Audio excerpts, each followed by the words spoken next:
Les Brown and I were chatting one day. If you want to be successful, do not seek success. Procrastinating. I need to deal with that. Seek to become Inspiring habits. a person of value. Don't seek success. Make yourself valuable and they'll pay for you. Make yourself just like gold. In other words, develop a gift in your life. Become so valuable to everybody else that they will pay you to perform it. The key to achieving your vision is discipline.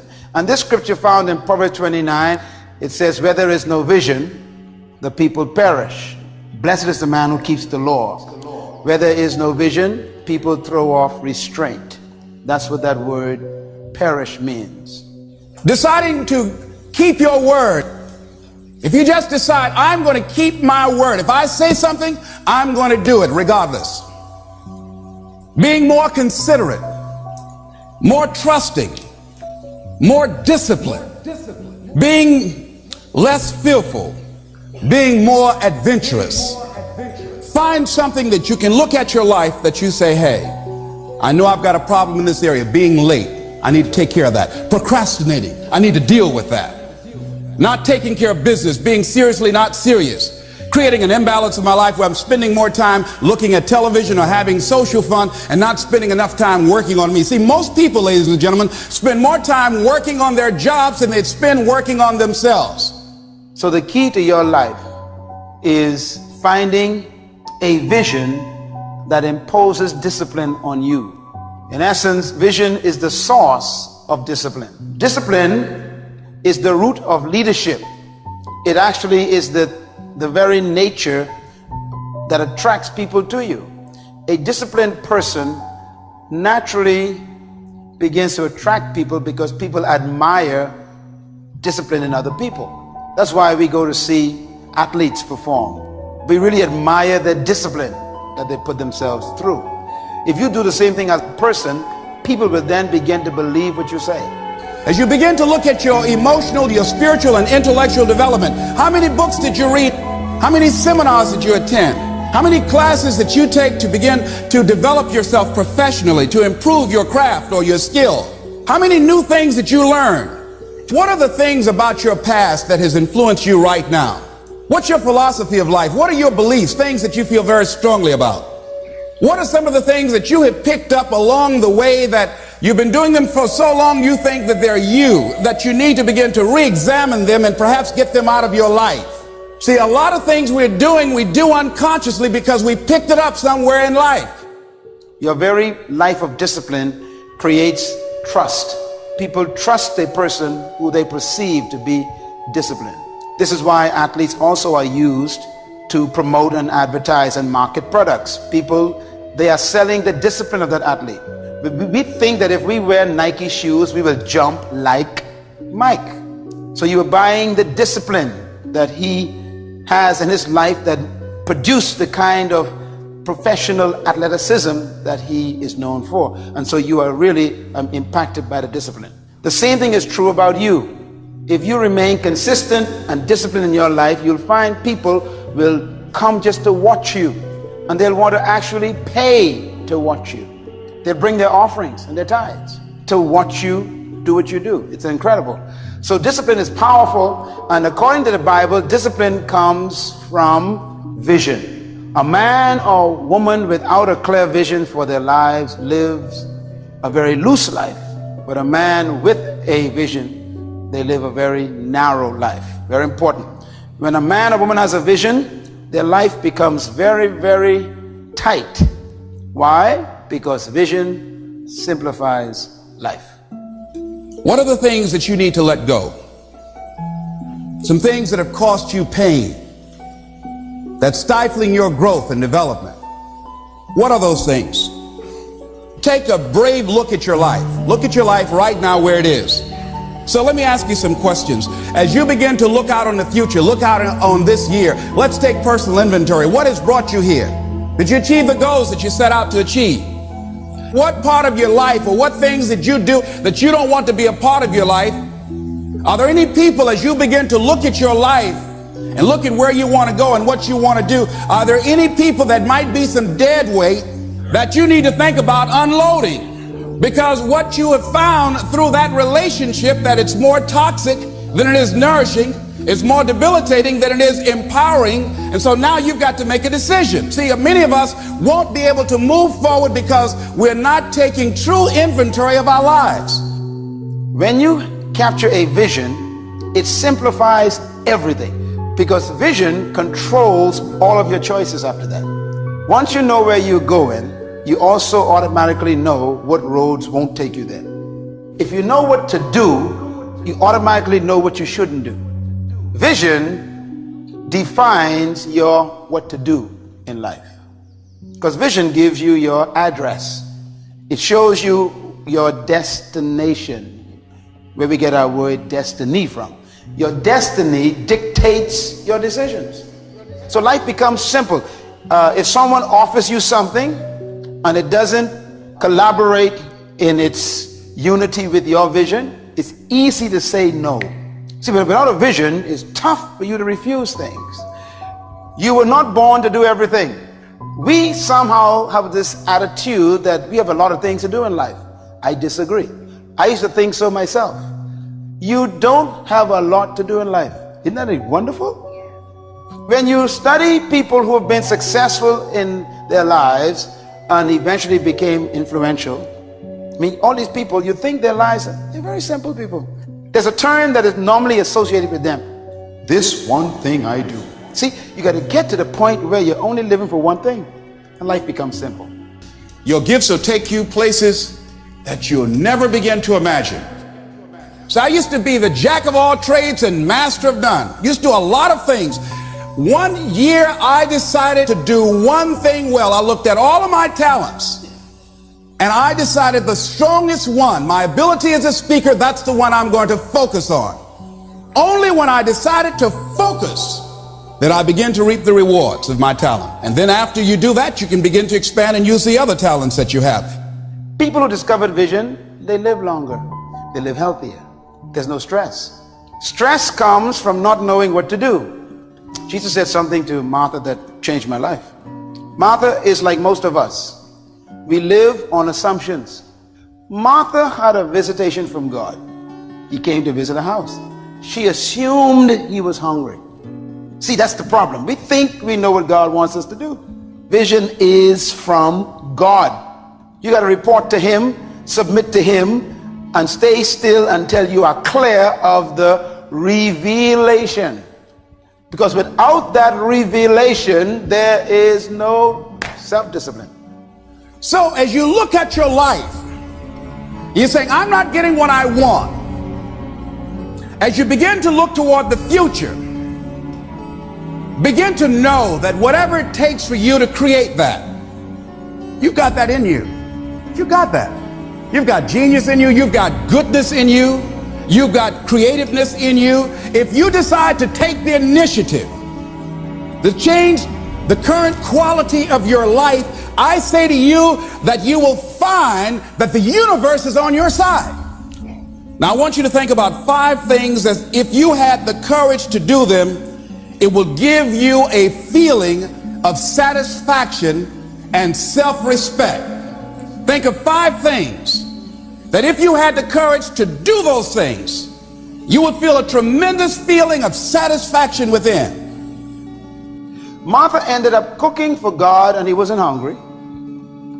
And then she became angry because other people were not joining her in her busyness, which was not appropriate. In other words, she tried to get other people involved in things that was not God's will at the time. I wonder if you're doing that. And then she came to God and says, look, why don't other people come and help me? Send my sister to help me. Now the answer Jesus gave, you must study. It was a leadership answer. He said, Martha, you are so busy about many things. And that's what your life is like. All of you who have known me for the past 20 years, you know that I haven't changed. I've grown, but I haven't changed. There's a difference between growing and changing. I grow in my knowledge and my experience and my experience, but I haven't changed. I am still the same guy with the same message. That makes my life simple. He says, you're busy about so many things. You're trying to do everything. You're trying to be everybody and trying to be everything to everybody. And then he said to her, Martha, big words, only few things are necessary. Let me ask you a question. Are the things you've done for the past 11 months, were they necessary? Don't answer it, just think about it. You might be shocked at your answer.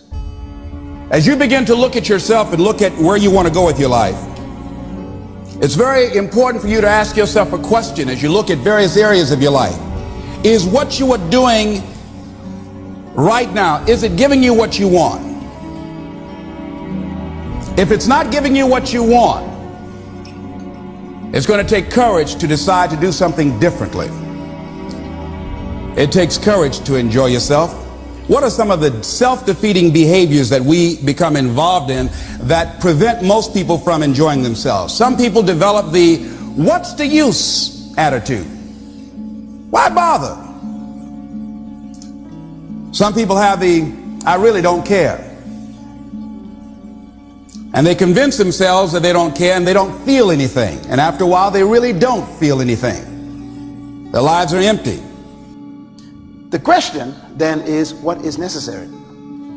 How do you define necessary? It's answered in the Bible very clearly. It's easy to find what's necessary. According to Paul, the apostle, is defined like this. Paul says, 1 Corinthians chapter 6, he said, all things are permitted for me to do. I can do anything I want. He says, but not all things benefit me. Interesting. 70 years is so short, you ain't got time to make a mistake anymore. And if you're 40 years old, you are already over the 50% mark. So you better make sure you clear this thing quickly about what your vision is and define it so you waste no more days. Life is very valuable, ladies and gentlemen. Time is very valuable. And it's very fragile. You've got to decide to do what you can right now and don't delay. Not taking care of business, being seriously not serious, creating an imbalance in my life where I'm spending more time looking at television or having social fun and not spending enough time working on me. See, most people, ladies and gentlemen, spend more time working on their jobs than they'd spend working on themselves. They work harder on their jobs than they work on themselves. And whatever we achieve in life, whatever we create, whatever we're able to manifest comes out of the human mind. This is no time for experimentation. This is a time for intentional living. You got to know where you're going now. This is too late to take detours and go through corners you ain't supposed to go through and wondering how to get there. You better know your destination because you ain't getting no younger. See, there's some people in your life who are not necessary. Some of you got the wrong company and they've eaten up your time, wasting your time, eating with them and playing with them and watching TV with them and going to clubs with them and going out to conferences with them and all this stuff. And God is saying, look, you're still not getting where you're supposed to get to. These people are distractions. A lot of people don't ever do the things they're capable of doing because they allow themselves to go along with the crowd, following the crowd. Many people have things they want to do and they find themselves in relationships with people who are addicted to mediocrity and they allow their behavior to influence their behavior. Many people don't do it because of the fact that they allow their lack of self-confidence to immobilize them. I remember when I wanted to go into business for years, that was an agonizing thought in my mind. I wouldn't try it because I didn't believe that I could make it.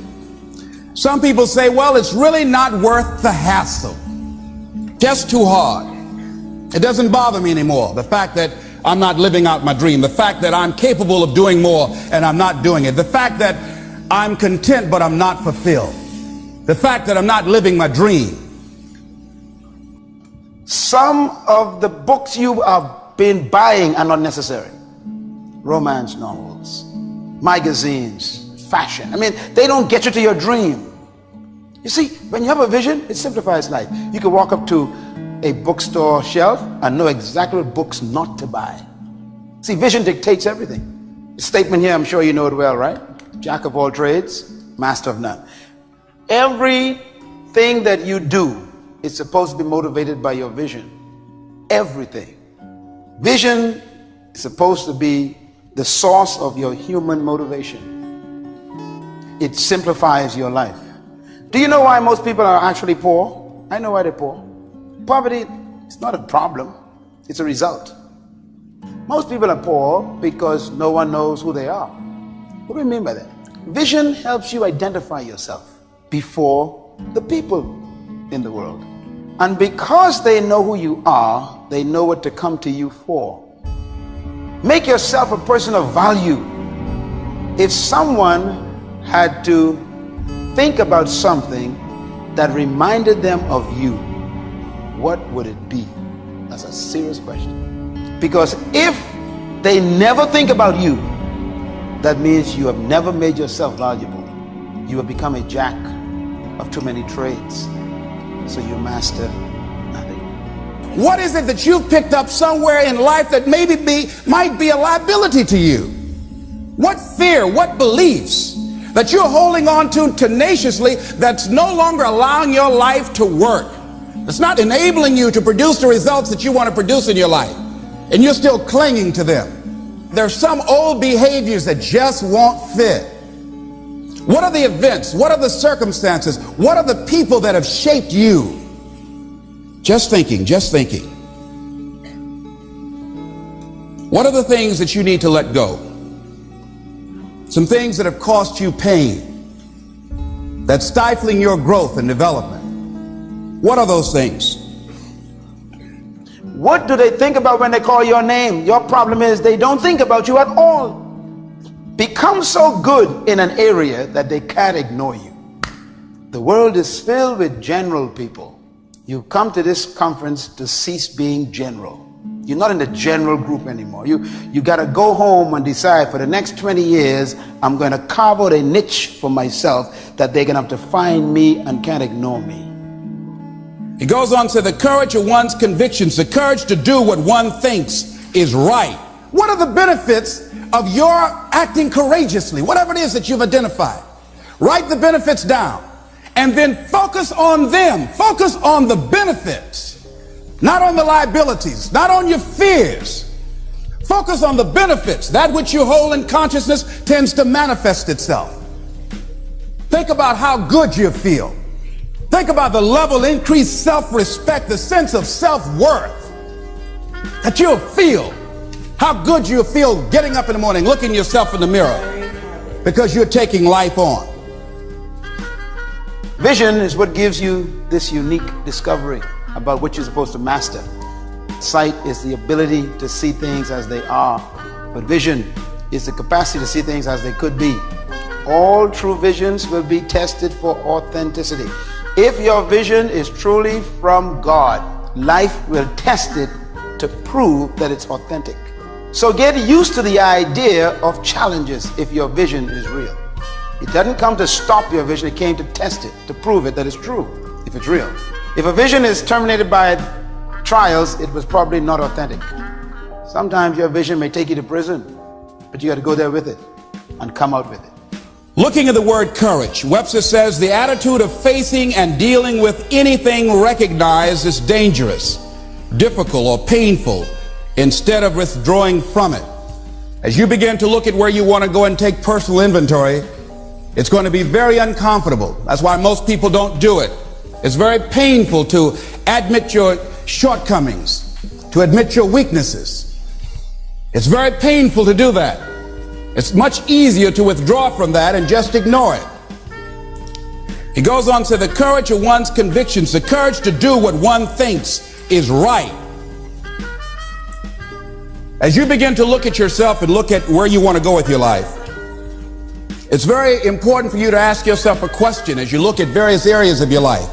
Is what you are doing right now, is it giving you what you want?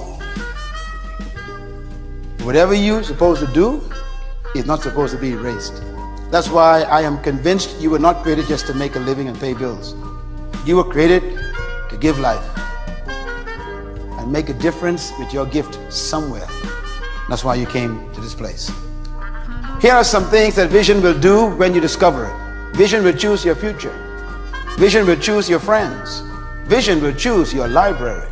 Vision will choose your use of time. Vision will choose your use of energy. Vision will choose your priorities in life. Vision chooses your diet. Vision chooses your attitude in life. If you know where you're going, it tells you how to think. Vision chooses your life. It tells you what kind of life you're supposed to end up living. And so it chooses what kind of lifestyle you begin living right now. Vision dictates everything. People who have no vision in their lives, they throw off restraint. They throw off self-control. They have no idea. And next, vision dictates your values. When you know what you were born to do, it dictates how you should behave and what kind of standards you should live by. Right away, it changes everything. If you don't use your talents, if you don't use this power, this force that you have within you, you're going to lose it. If you have the ability to write, and if you don't write, you're going to lose the ability to write as well as you do right now. So whatever you want to do, whatever idea that you have, the longer that you're sitting on that idea, you are either creating or you are disintegrating. If you're not using it, your skills are diminishing every day. You were born to find out what is right for you. When you find out what is right for you, then that's what's right for you. Everything else may be just good or wrong. So preoccupation with a good thing is no substitute for the right thing. Stay with what you're born to do. How much are you willing to pay to keep what you believe in?